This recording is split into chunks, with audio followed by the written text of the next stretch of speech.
Hello, you wonderful people, and welcome to another episode of Crime Centric. This being a show where I talk about crime dramas that I watch. For today's episode, I'm going to talk about the series premiere of Walker, a great series premiere. A lot of really interesting things went down in this episode, so let's break it down. I've talked about it before. I'm not that well versed in all things Walker, Texas Ranger. I remember a little bit of it when I was growing up, simply because I consider my mom a big fan of it, because I'd be around her when she watched it. But even then, it's kind of like going into this, it's like going into the Lethal Weapon TV show, because I hadn't seen the movies in so long. So everything with Riggs, I did not realize, I forgot that character was as crazy as it was. But the same thing kind of applies in this. I didn't remember Walker's circumstances being what they are. I don't think that's something they changed for this reboot. That was probably something from the original show as well. Like I said, I haven't seen it so long, and I saw bits and pieces growing up that I don't remember.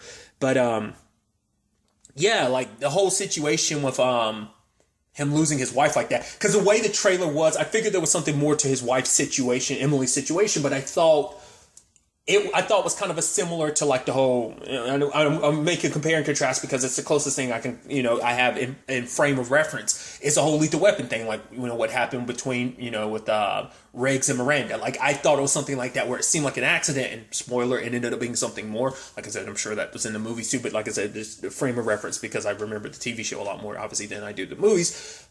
So I'm curious.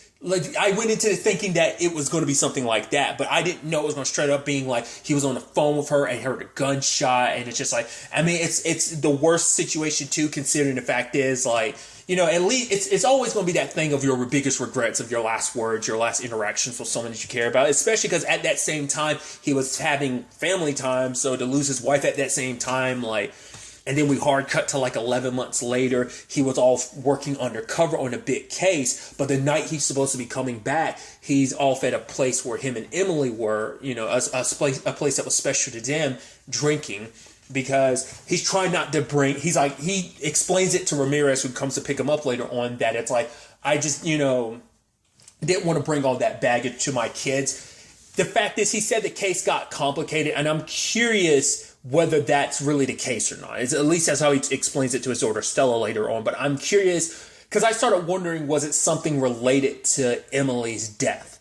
That's where I started wondering, but maybe I wasn't really 100% sure. Because it's something that shouldn't have taken as long, because even his dad was something, you were going 11 months, that's 14 breeding cycles. And he's oh, you've really done the math. But I'm curious, we'll probably never get the details on that case. Maybe we will. Maybe that's just maybe he spent longer on the case because not only was he working on that case, but maybe he was also working on Emily's case at the same time without letting anyone know, trying to see if there was a correlation, or maybe just that case gave him the opportunity and resources that allowed him to also work on the Emily thing on the side. We'll kind of have to ultimately wait and see. But I should also note, man, is this show filled with so many damn familiar faces. The actress who plays his Walker's mom, which I'll say, no, I never knew Walker's first name was Cordell. I don't know if that's something they've changed for this, or because even now he's just call me Walker, which I'm yeah, because he's always been a Walker, Texas Ranger to me. I've never known his first. Like I said, I don't remember the show that well,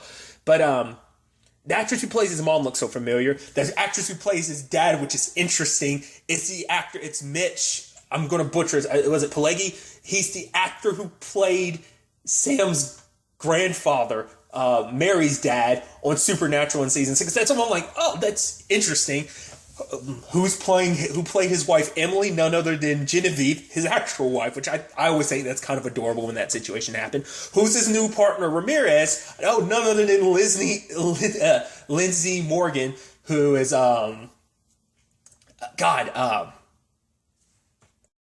Raven from the 100. God, I can't believe I was blanking on Raven's name. Then his former partner / current boss is played by Kobe Bell, which I want to say the last thing I saw him in was the sadly short-lived The Gifted. I think that's the most recent thing I've seen him in. So that was interesting. I was dude, there was someone else. Oh yeah. Jerry was the last person that Emily was supposed to meet up with, is played by Odette Annabelle, who was most recently on Supergirl, which is also interesting because let's not forget that's the last time Mitch was on something the CW related. He was on Supergirl as well, so it's oh, that correlation there. It's it's nuts, just all the people that are they've got surrounding this cast. I'm like, holy crap! It's like familiar face after familiar face after familiar face. I get giddy about that. That's what I thought was kind of interesting, but that has to be weird. Like, you know, when he did go to that bar ending episode and he's there with Jerry, and it's like, yeah, she was supposed to be the last person your wife left with, but it's like, she's like, I get it. Like, cause she's wondering like, yeah, we've been wondering whether you're okay or not. We haven't been seeing you around. Like, it's cause she even kind of implies like he's kind of been avoiding her because anytime he would come around her, it was always asking questions about what happened with Emily. Well, because it seems like, because I was about to start wondering whether he was actually working on that case the entire time, but it's like, yeah, because he jumped on that case immediately. His family doesn't quite get it, but like, because I think he was always kind of a bit of a workaholic. He'd always, he's always put his foot forward with his job. But I think honestly, he needed something. Whether or not it was actually him looking into stuff with Emily, we'll have to wait and see. But I think he needed a distraction because he needed to find something to kind of focus on, and diving headfirst in his job, which obviously leads to some resentment from his kids, more so from Stella than August. But as Walker's mom talks about it later on, August is all kind of turned up on the inside. So who knows what's really going on in him, because he's kind of had to be the good kid. He had to like shoulder a lot while his dad was away. And that's the thing, like when he comes back, like so much has changed. It's like, wait, so this has changed with Stella, this has changed with August, like things aren't the same. It's like, oh, even the school that Stella's going to, it's like, well, that's not a school me and Emily wanted, but it's like, well, I wasn't here to make those decisions. And the way Emily talks about it, it's like, you were on the phone with me like for 5 minutes during the summer, and then like 3 months of silence, and he says the case got complicated. Like I said, whether or not we'll get into that as well, we'll ultimately have to wait and see. But it's just, Walker coming back, it's like, not only does he have the struggles of handling this all without Emily, there's also balancing his new work life, considering like, oh, got a new partner and everything, especially because this new partner of his saw him kind of at kind of a low point. But it also turns out like, oh, she did, obviously kind of wanted to do some digging on Walker to kind of get to know about him. Oh, I forgot to bring up too, her boyfriend Trey is played by the dude who played Jeff on Beyond. I was like, I knew I was forgetting another familiar face I saw in this. I was like, yo, turns out he's a paramedic. We also learned about obviously like,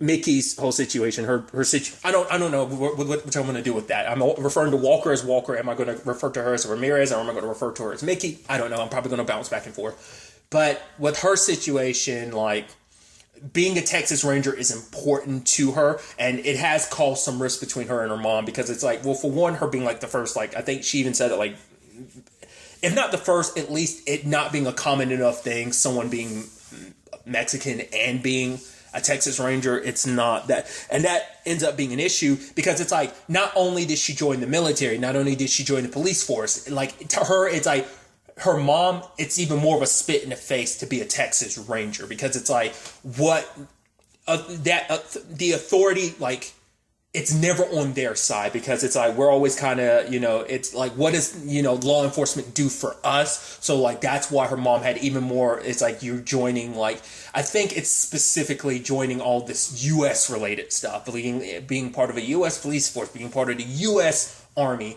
and now being a Texas Ranger. It's just kind of like, I think probably in her mom's mind, it's a representation of just everything that's against us and our people. I think that's why it kind of looks like. So obviously, she's got her own plans, and she doesn't want, what this job weighs a lot on like Mickey's shoulders, and obviously it comes with its own price, but she wants this a lot, and she doesn't want Walker to jeopardize it. And he's like, why would I, mess that up for you? Which he kind of does. I mean, to be fair, that kid Jordan was a shit. Come on. Like, he's like, oh yeah, you're the Ranger with that dead what?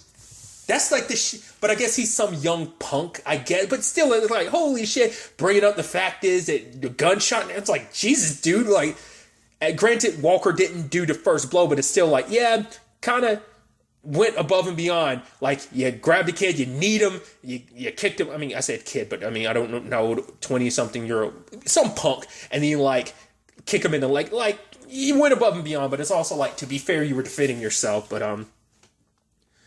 he's not in the best mind state at the time. So obviously he's balancing that. Like I said, he's in this complicated situation where his brother has kind of been more of a father for his kids than he has, you know, because he's the one that knows what's up with them, you know, how much has changed. And he's in this position, like I said, Walker's in this position of like, how can I really be mad because they were here doing the job I couldn't necessarily do while I was away. And it's like, what I was doing was important, but also it's like, family's also important. That's something he has to be reminded of this episode. It's not like he hasn't forgotten, but I think for him, it's just, like I said, he probably doesn't want to admit it himself, but diving into work has been his escape from everything. He lost the woman that he loves, and it's like his family will never be the same, you know, because Stella throws it in his face later that, like, you know, Mom managed to do everything, and it's like, he's like, how am I supposed to fix this? She's like, I don't know, you can't, because the one person who could fix it all, who,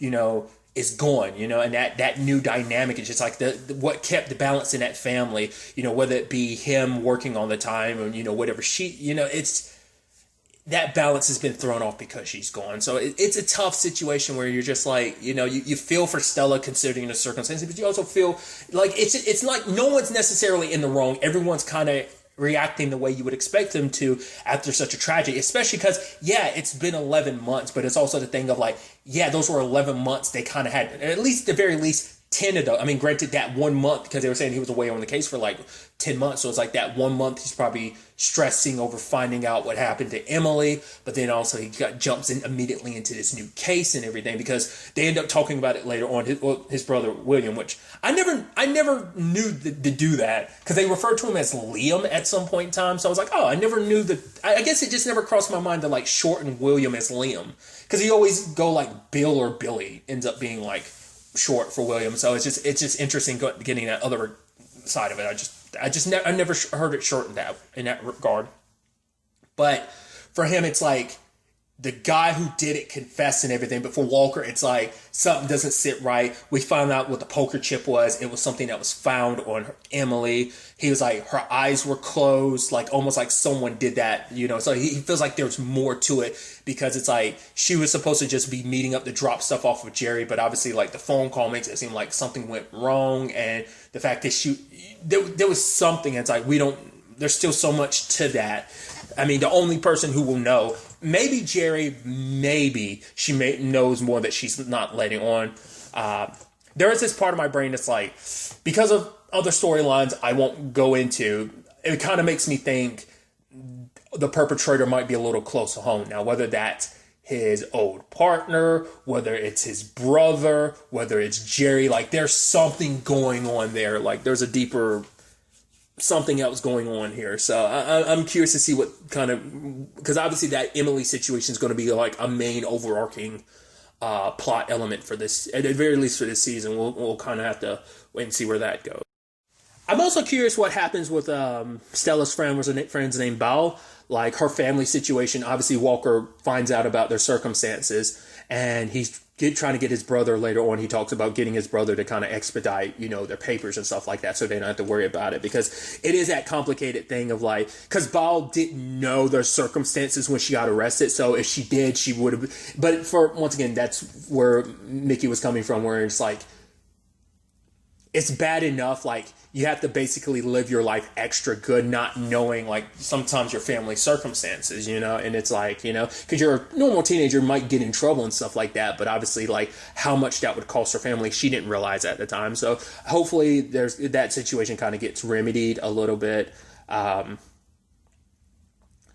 the same time, I've been focusing on the overarching stuff about Walker's personal life. Obviously, there is the case that they're working on too, which involves, like, obviously an officer got attacked, but he's not answering any questions. He's asking for a rep. So it's like, okay, so what's happening in this regard? And then it turns out, like, there was a vehicle that ties to this charitable organization by a dude named Milo, who was kind of a felon, but now it's like this. I think the job is meant to be something charitable, but it turned out, hey, all the crosses they sell or whatever end up